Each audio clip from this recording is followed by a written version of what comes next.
Calaroga Shark Media. The numbers are up, man. Thanks, everybody, for listening. I'm Johnny Mac with your daily comedy news. And if you're on YouTube, yeah, there's no video. I know. I didn't say there was. I'll tell you, usually this week is a dead week off Labor Day, and I had been squirreling stuff away. I don't need it. Plenty of news. Everybody got right back to work. It's like what I talked about on yesterday's podcast, the annoying boss going, hey, summer's over. Let's get to work, guys. Okay, they got to work. Vulture put out their, what do they call it? It's comedians you should know and will know list. I'm going to deal with that on Sunday. There are 20 of them, and it is quite long. So let me hold that until Sunday, and I'll do a deep dive on that then. I did share the link in the Facebook group, which is Daily Comedy News Podcast Group, if you can't wait till Sunday. Also, a reminder, Saturday I'll have Gianmarco Ceresi, who is one of the 20 comedians you should know. They keep dripping out information about Ellen's new special, Ellen DeGeneres, For Your Approval, will premiere globally on September 24th on Netflix. In a statement, Ellen said, to answer the questions everyone is asking me, yes, I'm going to talk about it. Yes, this is my last special. Yes, Portia really is that pretty in real life. Netflix tells us the final comedy special of her historic career, Ellen gets personal and reveals what she's been doing since being kicked out of show business. From the mundane world of raising chickens and parallel parking to the harsh realities of becoming a brand-name celebrity, she goes deep into her stand-up roots and brings laughs through life's most real and absurd realities. I always found her stand-up to be pretty good. You may recall the Ellen DeGeneres show ended in 2022 after nearly 20 years on the air. Its finale came after a series of reports detailing allegations of racism, sexual misconduct, and intimidation on set. Hulu's not messing around. They've now lined up Otkotska. She'll have a special on Hulu. No date yet, no title yet, but she will tape it at the El Capitan Theater in Hollywood on Saturday, November 9th. This part of her full-grown tour, which kicks off on September 13th, includes 20 dates across the U.S. and Canada. I think she's fantastic. You should go see her. Otzko said, as a company that pioneered cartoons, it was only a matter of time until they asked to work with me. I mean, look at me. I rock a bowl cut and wear bright colors. I am Toontown. Excited to bring good times and shenanigans to the people of the world with the Disney Hulu family. Peacock announced that Colin, Jost, and Michael Che present New York After Dark. Will stream September 12th at 9 p.m. Eastern. It'll feature a rotation of the pair's favorite New York City club comics, along with fresh faces and likely some familiar ones as well. So that's interesting, right? That's more of them hosting an evening than doing comedy themselves. We'll keep an eye on that.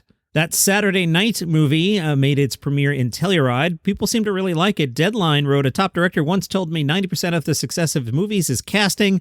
If you get that right, you're on your way. If that's the case, then Saturday night director and co-writer Jason Reitman nailed it, and then some.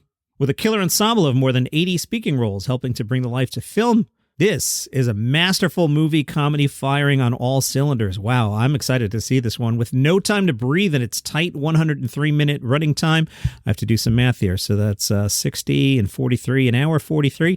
Johnny Mac thinks the perfect movie is about an hour 39. But 103 minutes, that's good. Reitman has mined comic gold in telling the incredible tale of how producer Lorne Michaels navigated a nervous network, bruised egos, and an unpredictable cast, blah, blah, blah. The clock ticked down to 11:30 when it still wasn't certain, believe it or not, that NBC would press the button for its first SNL or the Johnny Carson Tonight Show rerun they had ready to go in its place. Some of the cast standouts, according to Deadline, Corey Michael Smith's spot-on Chevy Chase, Lamorne Morris's Garrett Morris, no relation, Matt Wood's John Belushi, Nick Braun's roles of both Jim Hansen and Andy Kaufman. I wonder why they did that. That's an odd choice to have him play two different roles, right? And some others, including a chilling, pitch-perfect J.K. Simmons as Milton Berle. Simmons nails Berle's visit to the set, amidst all the chaos and a brief but unforgettable turn that has to be seen to be believed. And that includes a thing. There's a fun fact about Milton Berle. I like to keep this show clean, but it's a big fact. People know this big fact about Milton Berle, legendary, the big fact. Rolling Stone said Saturday Night turns the SNL origin story into a late-night Bad News Bears. The Stone writes, part sloppy and overly reverent tribute, part hilarious 1970s gross-out romp, and an all-out assault to recreate the adrenaline rush of producing that inaugural SNL. Jason Reitman's Saturday Night seeks to bring folks back, blah, blah, blah. Lorne Michaels keeps the ship together. Meanwhile, Chevy Chase is already being courted as a breakout star with a bright future. Dan Aykroyd is flirting with every female in sight and carrying on a not-so-secret relationship with Rosie. Lorraine Newman is neurotic, Gene Curtin is ironic and waspish, and Gilda Radner is adorable and daffy. It's all admittedly funny and nerve-jangling, with the comedians mugging and the pressure mounting, and the chances of Michael's dream of a show made for the generation who grew up on TV by the generation who grew up on TV actually airing slipping away minute by ticked-off minute. The movie also heads to a foregone conclusion. Imagine an underdog story about a group of ragtag baseball players who you already know will eventually turn out to be the 1927 New York Yankees. Anyway, that sounds like it's going to be fun. All right, Burt Kreischer was walking around a Rite Aid in Los Angeles.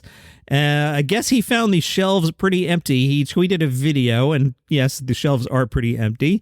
Here's what Burt Kreischer had to say. I had to make several clips to get rid of some F-bombs, but you'll get the idea. This is Los Angeles. Everything is gone. Look at this. This is our deodorants, I think.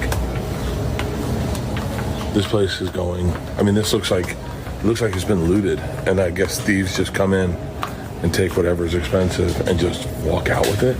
This is crazy. This is unrecognizable. When I moved to Los Angeles, you'd come into Rite Aid and you'd spend the afternoon looking around. This is so sad. This is Los Angeles.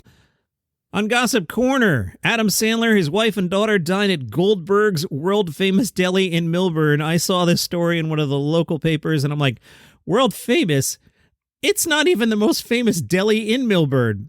I mean, I'm sure the locals, somebody's going to argue this, but I always hear about the Millburn Deli, which is not Goldberg's world-famous deli. Anyway, Sandler was at Goldberg's. According to owner Chris, they came in and walked up to my wife, and she gasped in surprise and let out a wow.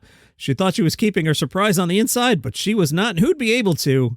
They were so nice to everyone, and as soon as they walked in, the entire deli just lit up in joy. Everyone was smiling and just so happy to have such a fun family joining us for a meal. Sandler was happy to take selfies with guests and staff. Adam's been in my greater local neighborhood. He hasn't been like next door, but he's been pretty close to where I live, filming Happy Gilmore 2. Chris, the owner, has a message for Adam Sandler. It is, Adam, if you're reading this, all the best in making the world laugh and smile once again on your latest endeavor. Happy Gilmore 2. All right, I finally got around to watching Adam Sandler's comedy special. I know I'm a week late on this, but, you know, we talk about Sandler enough here. You're probably like, Johnny Mac, did you like it? Did you hate it? You hated it. You hate everything, right, Johnny Mac? Well, I'll tell you what, I liked it. Let me break it apart. The Safdie stuff at the beginning where they kind of shot it like a movie and Adam pulls up in a car and we follow Adam walking to the club and people ask him to sign stuff. I really liked that. I thought it was interesting. I kind of hate the way most comedy specials open and wish it would just be like, ladies and gentlemen, Joe comedian, and the comedian comes out. But, you know, a lot of these specials have to have these forced opens. I kind of like that this one was stylized. That said, during the set proper, the fake stuff like the random dog or Adam pretending that the venue isn't good even though it's a fake venue, and pretending there's technical problems and all that, it just didn't work for me. Maybe if I didn't know it was fake, I would have been like, oh, that's interesting that they left that in, but it didn't work at all for me. I watched it in two chunks. Friday night, I was kind of tired, had a really busy week last week, and I kind of liked the low-keyness of it. Adam was kind of chill, and I was into it. My wife came by with the laundry basket because, as I've told you, 100% of the time, if I'm watching a comedy special, she will come by about 37 minutes in, and sure enough, she did. And she was like, is that Adam Sandler? Yeah. I thought you don't like Adam Sandler. And I said, I don't, but I have a comedy podcast. That said, I liked it. And then I was like, how much more of this? And there was still like another 40 minutes. So I went on to do something else. But Saturday night, I went back in and watched more of it. The second half, I kind of got bored. There was more of the Sandler songs in there, and his songs are just really dumb, and I know they're supposed to be dumb, but they're the same thing over and over. He just sings like 4 lines of a normal song and then says something ridiculous at the end, gets the laugh line, and the song falls apart. They're not even like complete thoughts. It's just like roses are red, violets are blue, let me say something absurd so you laugh now. And it's that same formula over and over. Rob Schneider came out as Elvis, and I had to fast forward through that. I couldn't even do it. And then some people have said the song at the end is very poignant. Adam sings like a 10-minute song about other comedies and the history of comedy and famous comedians, and he's got a clip show behind him. And it's designed to make you clap and designed to make you feel good, and it just felt really forced to me. John, it doesn't sound like you like the special. I did like the special. It's got a lot of problems. I'm going to add it to the list of best of the year. It'll probably be the last thing on the list, however long it gets, but it makes it. I appreciate when someone tries to do something. Like what came to mind is Kevin James' last special, not trying to do anything. That was just dumb. Sandler here is trying to do something. I'm not sure it worked, but I appreciate it, if that makes any sense. So it's not in the top tier at all. It's in my second tier on a rather long list now, and it'll probably be the last. But yeah, I liked it. Okay, Adam Sandler, I trash you a lot. I deal fair here. And if we look back now, since Hubie Halloween, you've done Uncut Gems and Hustle the Basketball Movie and the Space one, and you've had 2 specials, one of which I liked. Maybe I'm coming around on Adam Sandler, or maybe, I don't know. I also watched Greg Fitzsimmons' special on YouTube. That is going to make the list as well. It'll be in the second tier, but at the top of the second tier. What I found interesting about it is it's 80% really funny, but also 20% really hack. It's a weird mix. When he's on, he definitely reminds me of poor man's Bill Burr. And then he'll do some hacky material. And I'm like, really, dude? That's like awful.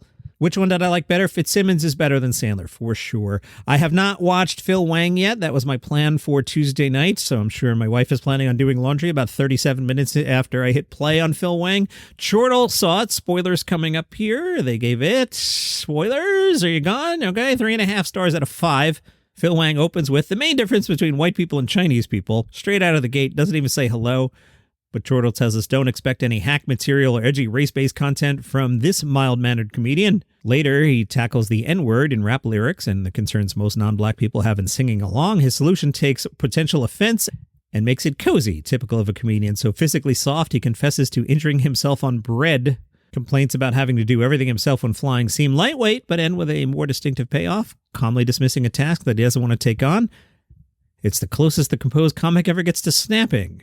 Phil Wang, Wang and Their Baby, Netflix. And that is your comedy news for today. If you enjoy the program, tell a friend about it. You can follow me on Twitter at DCNPod. Follow me on Threads, where I got the proper at Daily Comedy News. And please feel encouraged to join us and start conversations in the Facebook group, Daily Comedy News Podcast Group. See you tomorrow.